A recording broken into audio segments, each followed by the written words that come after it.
Манай сургууль дээр дэгш оролцоо, дэгш хөгжил, мэрэгжлийн багш нарын бүлэг ажиллаж байна. Сургуулийн хэмжээнд тусгай хэрэгцээтэй сурагчдын хэрэгцээ хөгжлийн ялгаатай байдал жил ирэх тусам өсөж тэдэнд үзүүлэх боловсролын үйлчлэгээний чанар хүртээмжийг сайжруулахад зайлшгүй шаардлага тулгараад байна. За багш нарын тусгай хэрэгцээтэй хүүхдэд ажиллах арга зүй, мэдлэг ур чадвар хангалтгүй байгаа нь сургалтын үйл явцад хэд хэдэн хүндрэл бэрхшээлийг бий болгож байсан. За багш нарын арга зүй дутмаг байдал, ганцаарсан сургалтын төлөвөө боловсруулах, мэдлэг туршлага дутмаг, орчныг тохируулах, сургалтын хэрэглэгдэхүүн хангалтгүй. За сурагчдын онцлогоо хийх арга зүй багш нар дээр хангалтгүй байсан энэ бэрхшээл тулгараад байсан. За үүн дээрээс үндэслээд бид нар мэрэгжлийн багш нарын бүлгийг ажиллуулсан. За манай мэрэгжлийн бүлгийн онцлог нь бол сар болгон багш нар маань өөртөөхөө сайн дуршлах, за хэрэгжүүлж байгаа үйл ажиллагаа мөн цаашид анхаарах зүйл дээр хилцүүлэг уулзалтыг зохион байгуулж, улирал бол эцэг их асар хамгаалагч өргөдсөн уулзалт хилцүүлгийг хийж хөвшээд байна. Тэг харин бэрхшээлтэй сурагчийн хувьд болохоор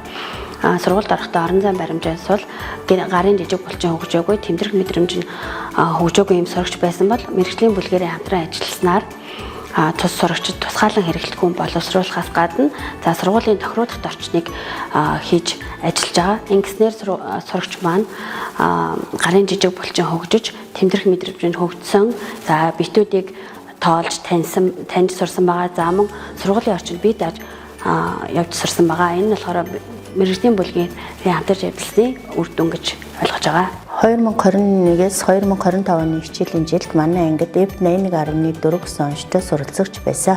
Энэ суралцагчийн хэлээрээний хөгжлийг түлхүү авч үзснээр сурагч илтгэл тавих чадвар суралцсан аймагт тусгай байрыг эзэлсэн. Мөн авиасыг нээн илрүүлснээр төгөлдөр хуурын дугуйлангаар хичээллэж хөгжим бүжгийн конструктивд тэмцэн одоогоор үндэсний хөгжмийн ангид суралцаж байна.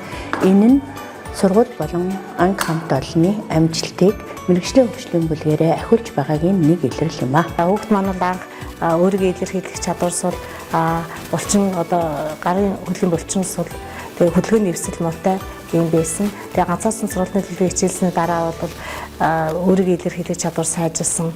Энэ хүүхдийг бол спортоор хөгжүүлэх боломж байна гэж харсан. Ингээд цасны уталтай гүйлтийн төрлөөр хичээлсэн. Тэгээ хичээлсний дараа жишээлбэл Монголын спортын хүүхдийн наадмын гүйлтийн төрөлд 2 дугаар байр эзэлсэн. Гих зэрэг олон амжилтуудыг гаргасан.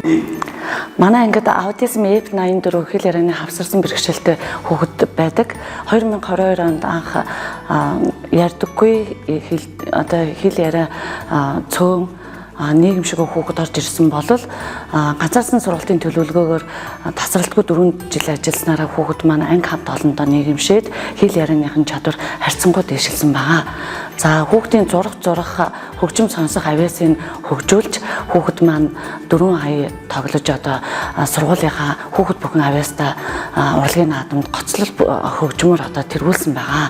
Энэ нь бол мэрэгжлийн бүлгээрээ хамтарч ажиллаж багшаасаа суралцсны үр дүн юм аа. Багш нарын мэрэгжлийн бүлэг ажилласнаар дараах манай сургууль дээр хүүхдүүд дээр маань үр дүн гарч байна. За анх судалгаа авахад хүүхдүүдийн 4 аян хүрээнд хүүхдүүдэд онцлоход бол 10-20% байсан бол жилийн хугацаанд 5-10% өссөн үзүүлэлттэй байна. Мөн багш нар дээр